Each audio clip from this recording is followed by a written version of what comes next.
Well, Dr. Bullock, we're going to be talking about the whole issue of politics and protests and what it really means in the 21st century. And so I'm just curious, before we really delve into the conversation, can you give us the temperature of what's going on in the great city of Baltimore?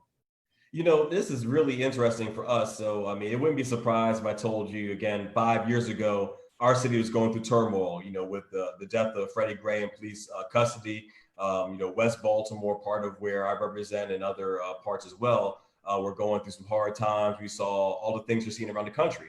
But if you go forward now to where we are in 2020, Baltimore is fairly calm. And the reality is that we had been through this 5 years ago. And also, we understand that the issues that we see today, they're touched off by incidents of police brutality.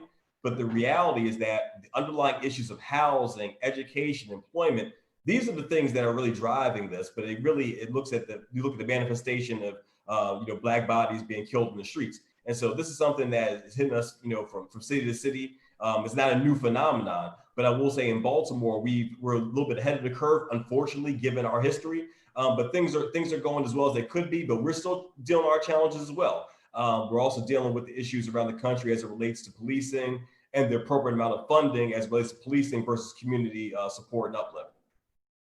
So, Dr. Bullock, you have been an elected official, I want to say, since 2016.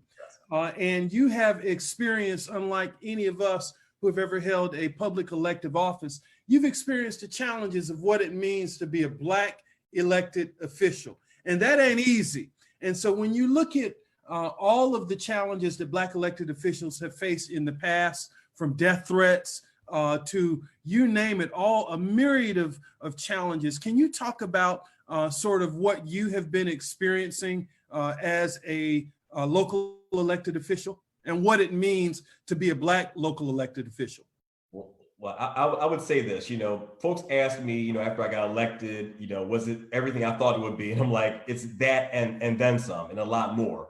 To be quite frank with you, I represent the 9th district in West Baltimore, Southwest Baltimore. So we have a district that has the highest rate of unemployment, addiction, incarceration, returning citizens, gun violence, vacant housing, any negative indicator you could think of, we have it in abundance. And so that has obviously been a challenge. It's a challenge also, being an educator, being a father of two, beautiful young sons, and balancing all of that.